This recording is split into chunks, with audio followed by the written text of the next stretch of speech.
Welcome to Minding Your Business, the ProMontreal Entrepreneurs podcast, a program of Federation CJA. I'm Dan Laxer. And I'm Catherine Korakakis, Head of Entrepreneurship at ProMontreal Entrepreneurs. Each episode, we introduce you to a founder or founders of business startups that found their way through PME, plus words of wisdom from our various programs mentors, which might even be me, and more. In this episode, Eyewear and Eye Care with Eli Lallouz, the founder and CEO of Group Vision 770. That's coming up, but before we get into that, Catherine, every episode we have a minute of business wisdom from one of PME's mentors. And I know you have a mentorship program, which is what? Mentorship program is a bank of mentors that donate their time. They're business leaders, business experts, people in their field. They might be retired or they might be practicing.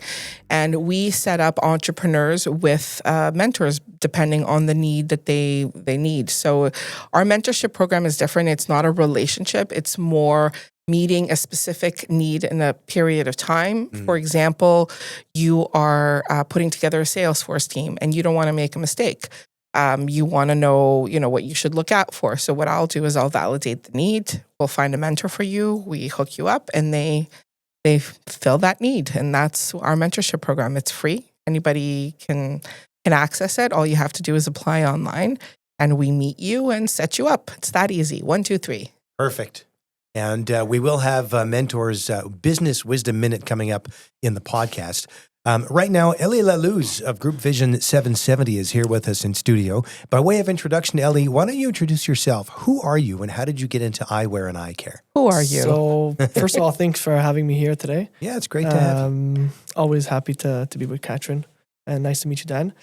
So I started, I was in Academy Avenue in Coutsaluc for elementary high school. I went for 1 year in a rabbinical school in France. I ended up doing 6 months at the end. Wow. It's a whole other podcast. Yeah. I was not able to sit down for too long. So I realized I had to go to work. So I went to school at Edouard Montpetit in Longueuil. So I did a 3-year program, optician school. So I graduated in 2020, if I'm not mistaken. What made you choose optician school? So my two aunts are optometrists. My father, I had friends and opticians. I would break my glasses often so when I was a kid. So that's one of the big reasons. I used to be at opticians once every 2 weeks because my glasses were not flexible enough for just, it's regular glasses for kids. I had glasses since I'm 4 years old. Okay. So I lived in glasses. Today I'm 27. So when I went to school, I got in school at 18, if I'm not mistaken. Did 3-year program. I graduated. And I did optician. So I was... In the first year, I was not understanding why I was in optician school. It was a lot of theory, a lot of practice, and long afterwards, second year we finished first year. Second year started more to be practice. Third year was more stage, and I realized it's good to be optician. I could work in a store, but I realized I was more in the way of entrepreneur. Yeah. What made you realize that? What made you realize that you were more an entrepreneur? So I worked in a store and I realized I was telling the owner, just go home, I'll take care of the store. I was 19 years old. I was like, you could go home, I'll take care of the store. And when I was here, sales were very good. When he was here, it was, it was ups and downs. So did you ever tell him that? No, I never told him, I guess. I hope he doesn't listen to this, but yeah. So I realized I was more, go-getter. Even in school, I used to sell products. I would go to Florida with my family, and everyone would go on vacation. I would go to Walmart, find deals, and just bring them back to Montreal. So you were a born entrepreneur, you would say? I would say, yeah. And when you were in the other store before you started your own, is it that you would see things that you would say to yourself, I would do this differently? Is that more the vibe? Yeah, for sure. I would see delays, just following up with clients, CRMs. There was no CRMs. Just a lot of returns. We would ask questions to the clients. Clients would come in. I broke my glasses, starting asking 100 questions. Why? Mm-hmm. We're not here to ask questions. A client, if he comes all the way from his house to your store, There's a reason why. You can't just tell them go back home. There's too much competition today. Yeah. So I realized, let's do something about it. And I would get customers and tell them, listen, we'll find a way to find a compromise. And clients will come back to see me. So afterwards, I realized. So I always told, I got married in 2020, COVID, exactly, March 17. Mm-hmm. Wow, really Yeah. COVID. I was the last wedding. I had like 30 people at my wedding. That's 400 all you people in the need. morning and 30 people at the end of the day. Yeah. We had to cancel guests every 11 o'clock in the morning. Wedding was at 4. So I got married, and when COVID hit, it was a whole mess. The world was a mess. So I told my wife, that's the time. Just let's focus. Like, she's an architect. Mm-hmm. So we started working, not a joke. We got married. A week later, we were in our base. We went to my parents' basement because our apartment wasn't down. They canceled the lease. It was just a big mess, the world. Uh-huh. So we went to the basement. Thank God they had a big house. We took the whole basement and we started just selling online. You started during COVID. During COVID. So we started, I would say, a good 2 years before COVID, starting Yeah. in the wholesale business. Okay. So I used to sell wholesale to big industries in the US and in Canada also. So I would buy big wholesale price and I would sell them in to retail stores at lower price. And how did you come up with doing that? Like, what pain point did you? I was in school, and Yeah. to be able to sell glasses with prescription, you have to be a licensed optician. Okay. So I told myself I can't sell prescription glasses because I'm not an optician. So I have to find a loophole in the middle so I could sell glasses without prescription. Okay. It's part of the business, but it's not fully the business. You could do like 50%. So that helped you learn the business until you were able to get your thing. I got all my suppliers, all my clients, and that's why when COVID hit, I was able to go from 20 to 80%. So Wow, that's fantastic. So when I got to COVID, I told my wife, listen, and people were scared of life. I don't know, whatever it is. We had no expense. I told my wife, let's go full force. And we would wake up at 6 o'clock in the morning, sleep at 1 o'clock in the morning. It just literally just nonstop. That's the life of an entrepreneur, baby. Well, but that's exactly the question is, what was it that was driving you to live like that? So I told myself, the reason I built this company, I started my company I had no name. Mm-hmm. So I was, reading books, and I took 770 for the Rebbe. For the Rebbe, right. The reason why he was inclusion. Mm-hmm. Everyone's equal. And the base of the company is clients are equal, staff, employees, colleagues, everyone's equal.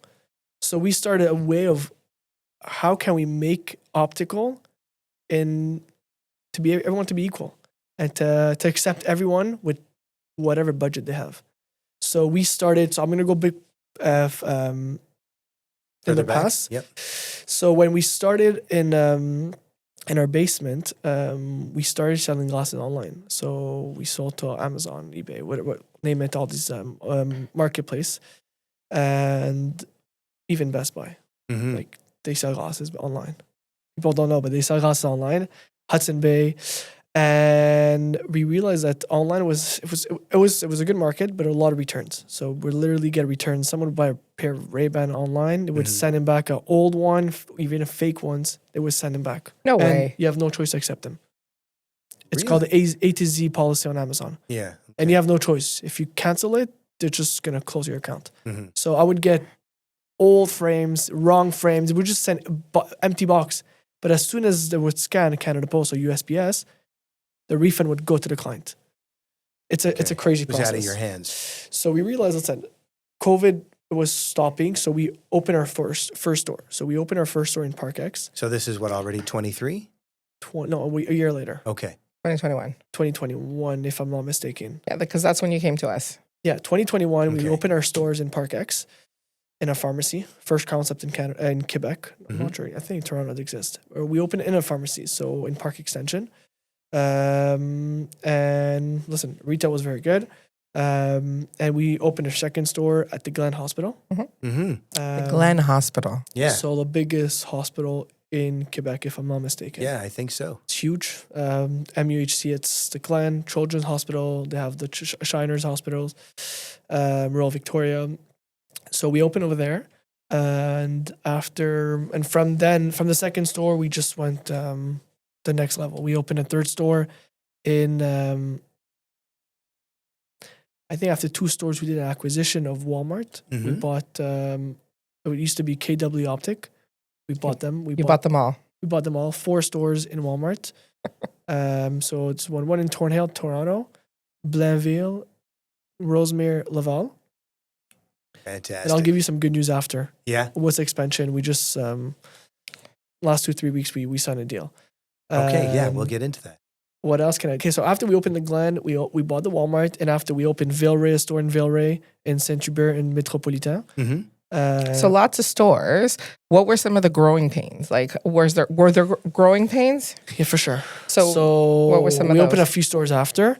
The growing pain was, from 1 store to 2 stores, it's hard, but it's not so bad. From 2 to 3, it's the hardest.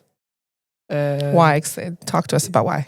I think it's the same concept. I have 2 kids, and I had a baby boy 6 weeks ago. And from 2 to 3, it's very hard. Why? Because I think after 2, it's a 2 you could handle yourself. Your attention becomes split. At 3, you're 33%. You're missing something. Yeah. And I think what's hardest is staff. Yeah. Human resources. Directors, because let's say, I'll give you an example. You have a director who starts with 2 stores. A year later, you had 5 stores. But he's not competent to be at 5 stores. Right. His level is 3 max. So when you got him at 2, he was telling you, don't worry, I'm able to grow. But when you go fast, he's not able to catch up. So what happened is you're growing, but your staff are not growing with you. Oh my goodness. And you're going to have staff that are going to grow with you. You're going to have people going to be like, I'm on it. I trust in you. And I have people today. That was the hardest? People that you started with. And today they're with me. And they saw the vision, but they were able to adapt. I adapt myself. I have no choice. But they were not able to adapt. So we have to change. So now you're at how many stores? We're at 10 stores. 10 stores? 10 I thought you stores. had like 6. So that's 10. It's 10. In my head, 6 was a lot because you're talking about the difficulty of going from 2 to 3. Now you've got 10. So 10 store today. We also have our head office, so we sell our lenses, B2B. Yeah. So we have our own factory lenses. We also have our own line of glasses. It's called Lallouz & Co. Delta glasses.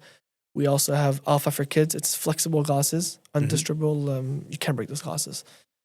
I can try. You could try. The reason why I was like, That happened to you. it happened to me, so I have to make sure it doesn't happen to the rest of That's the world. incredible. So today we have 50 stores who sells them, our own stores also, and we just signed a deal with Walmart with 10 new stores. Oh, wow. I'm talking, that's the division OptiW, not the Vision 770. And he's 27 years old. I was just going to ask, how old are you? So I'm 27. My wife is 26. She just turned 26 3 weeks ago. And a new baby. How many children? We have 3 babies, 3 baby boy. How old are they? Current age today, Yeah. I would give 3, 2, and 0. He's a newborn. 2 was his birthday was the 10th of October. So you're a young couple, relatively newly married, 3 children, and 10 stores. So yeah, we're married 5 years. Yeah. We got married very young. Yeah. It's exactly. So 3 boys. That's a big difference. I think that's a big difference. Yeah. 3 boys at the house. It's listen. You have no choice. I think today's we have to fight the world. We have to make sure we're able to grow, and the Jewish community today must have people grow, because if we don't grow ourselves, we're just gonna go down. Amen. And I think that's the reason, my son was born on October 10th, 2 years ago, 3 days after October 7th. And it was not fun because it was a bit bittersweet. Yeah, of course. October 7th just came in. 3 days later, my wife gave birth. We don't know where to position ourselves. Yeah, it's hard.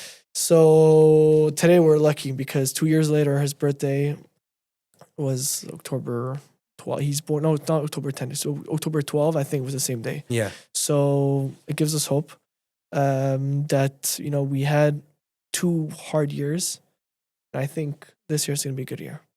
Well, this is it. I mean, you're a young family, and you're talking about growth. You'll be growing, and yeah, it's absolutely a new baby is there's no greater symbol of hope, right? Exactly. So I think that's a sibling here. Our goal is to give back.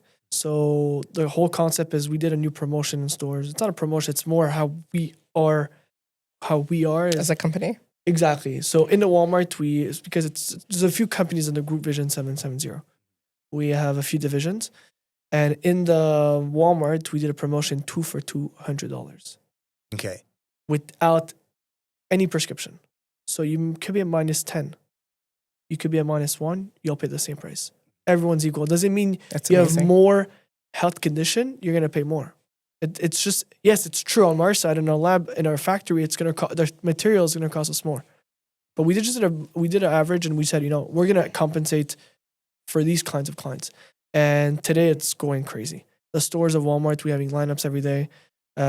From before, so the Walmart, when we bought them, I bought it from my uncle. Mm-hmm. My uncle had the stores, Okay. Key West. Mm-hmm. So we bought this division, and we realized the issue in the Walmart was they were selling glasses like any stores, but you're in Walmart. Yeah. You have to, You have to Walmart. adapt. Walmart has a slogan: "Live better, live better, Pay less or something. save money." Is something like this, like Okay. live better, see better, live better, whatever. I don't know. I'll get it if I remember. And then we realize is we have to adapt to Walmart. We have to adapt to Walmart customers. And today you have a lot of people in Quebec. Oh, with online, we have to go against online. You can't go against online. Yeah. No. There's no ways. And they're No. all trying the association. And I told them straight up, you're not gonna go. It's whatever time you're gonna spend on it. Someone else is gonna make more. Someone else is gonna grow their company. So you decide, or you're gonna fight, or you're gonna accept, and you're gonna adapt. So Yeah. we said we're gonna adapt, and today I think we see the results. So the Walmart, we did 2 glasses for $200. We did a benchmark to all the companies from Bon Luc, from online stores. We're the cheapest, but not cheapest quality. Why? Because we said if we give the same quality, our margins are lower. Mm-hmm. Clients are going to become Loyal. our ambassadors. Yeah. Yes. Like Arizona. I don't know if you guys know what you probably saw the video. Arizona, they don't do marketing. They have Mhm. their Arizona bottle, 99 cents, and that's their marketing. People speak about their price. We don't want people to speak about our price. We want people to speak about our quality. And we Yes. had a price, quality, and we put together. You go to a different store, you could pay $800. Mhm. Easy.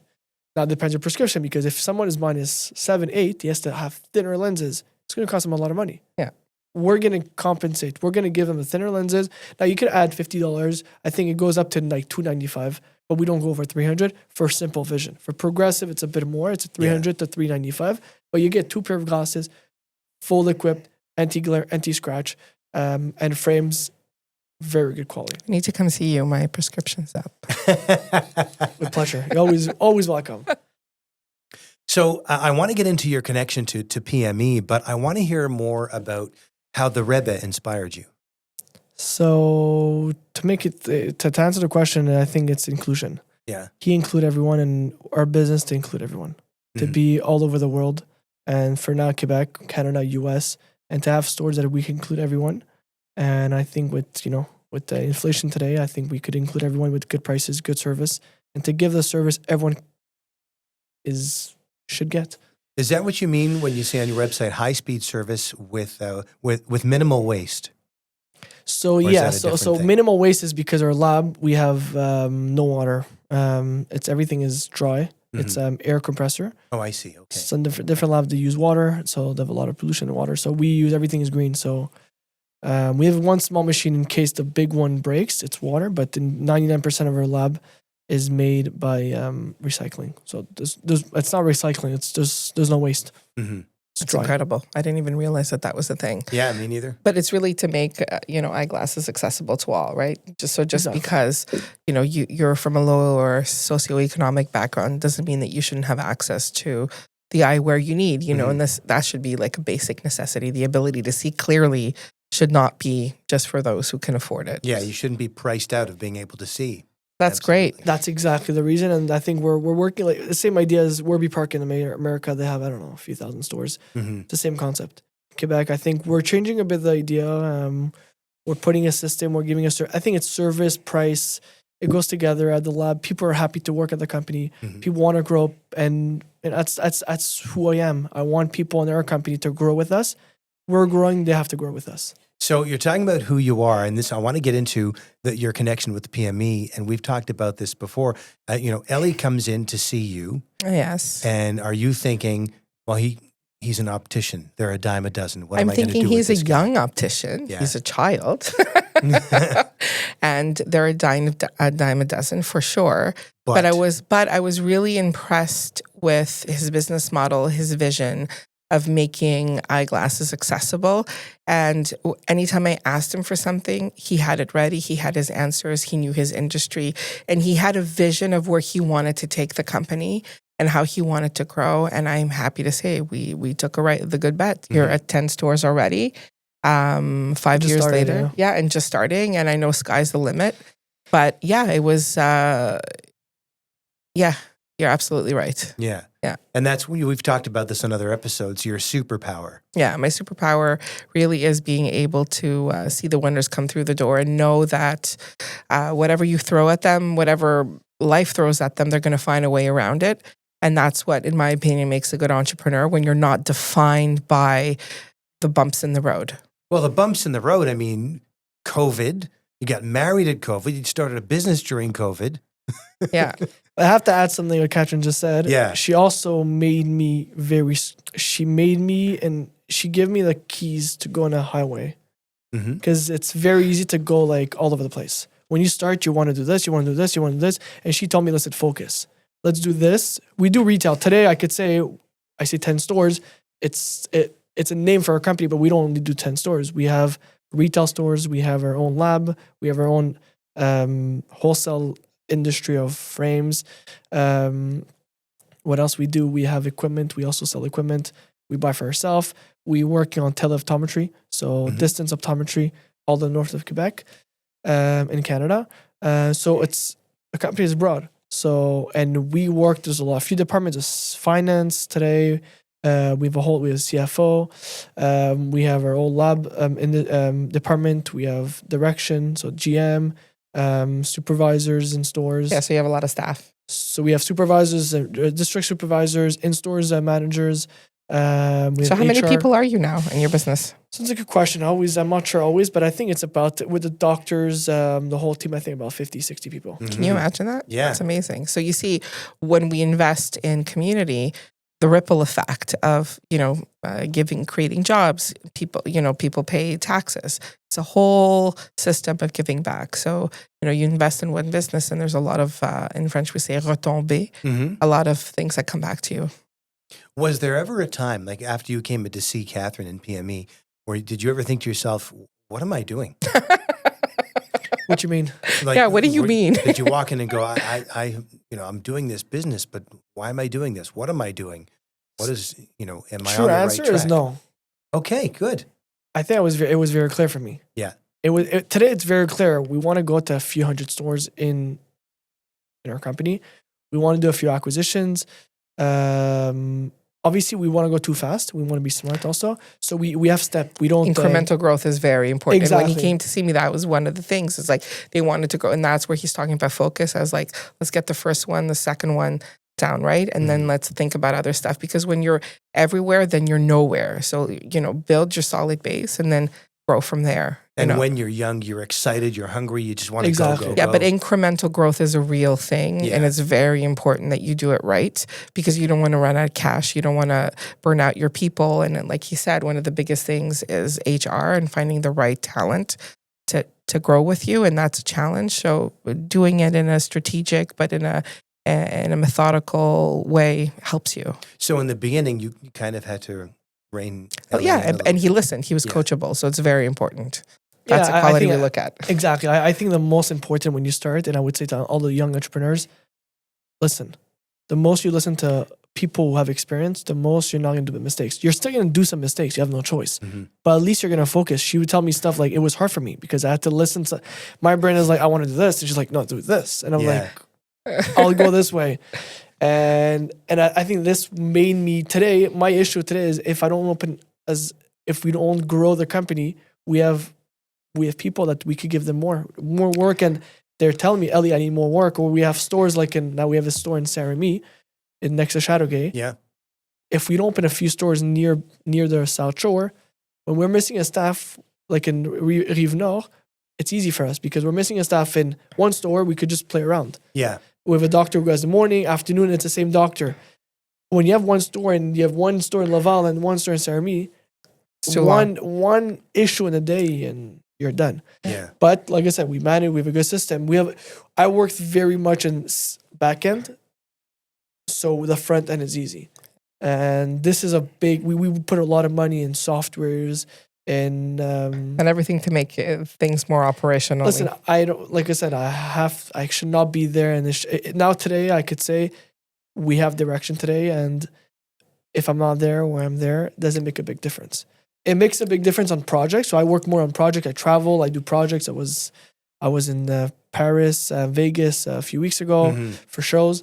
But you know that you have people there that you can trust. A few years ago, it was impossible. I would never take vacations. I would take vacation, and I would take a 2 weeks vacation. After the first day, I would go back. Yeah, it was not possible. It was one issue, and you're the only one who could fix it. And you never want to be in that situation. And trust me, when there's a lot of money involved, you're like, no what's way. not going to happen? Yeah. But today, I could say this. I put system in place. It's still I don't think I'm going to be perfect anytime.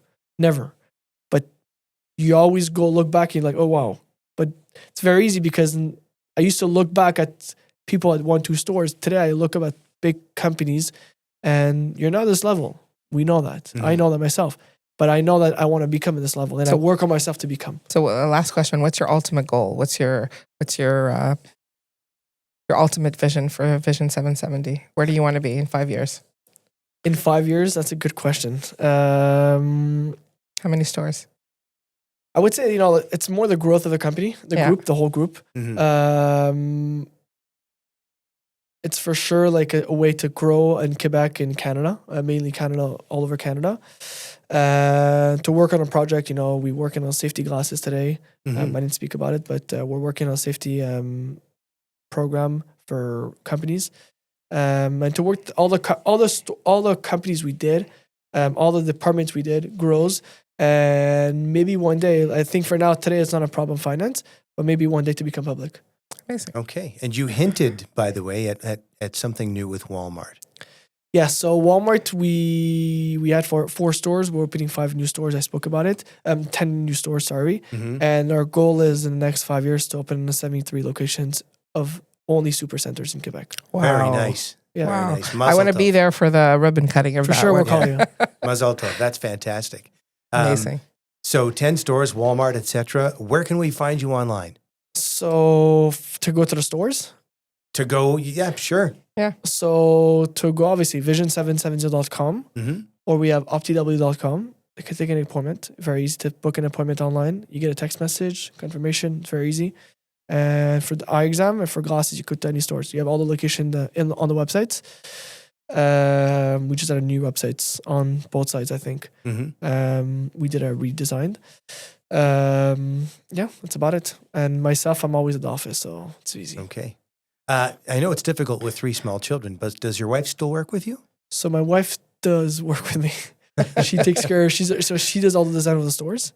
Oh, wow. Very cool. If it was not for her today, I would probably not open 10 stores because she was able to produce in-house. Amazing. So in-house, like 24 hours, you could ask anytime, Yeah. It's not always cool. Sometimes it affects, it affects your relationship. But let's say at the end, the long term today, we could see each other and we're happy about it. I think it's to give back to our kids, to give back to the community. And I always tell Catherine, I had mentors a few times and I would like one day to give back and to help out because I think it's our duty to give back.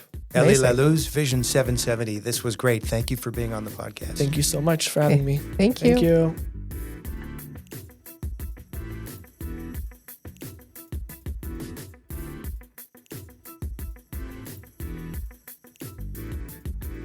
Every episode, we'll bring you a bit of business wisdom from a PME mentor. This week, our mentor comes to us from Tel Aviv, Israel, Sagi Tal, Senior Facilitator with Virtuoso Limited. Hi, my name is Sagi Tal. I'm from a company called Virtuoso. We're based in Tel Aviv. We work all over the world with different speaker entrepreneurs and scientists on communication. And the one advice I'll give all entrepreneurs out there is know how to deliver your elevator pitch you're more likely to never use it as an elevator pitch, but it will crystallize the asset of what you're doing and what is the core of your company, your product, your solution. Nail that to the word, and from there, build on what your audience actually needs more than that. Thank you, Sagi.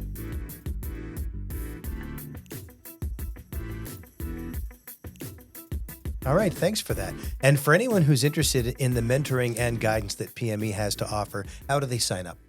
Very easy. You go on our website, www.ProMontrealentrepreneurs.org. You fill out an application form, and then we will call you within 48 hours. All right, and that's our time. For more information on PME or any other Federation CJA program, follow us on social at ProMontrealentrepreneurs.org or at FederationCJA.org.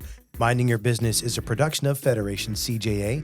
Executive producers are Glenn J. Nashin and Catherine Korakakis. Technical production by Daniel Moskovich. The Minding Your Business podcast. Subscribe, download, listen, and share wherever you get your podcasts. I'm Dan Laxer. And I'm Catherine Korakakis. Minding Your Business, ProMontreal Entrepreneurs, bringing ideas to life.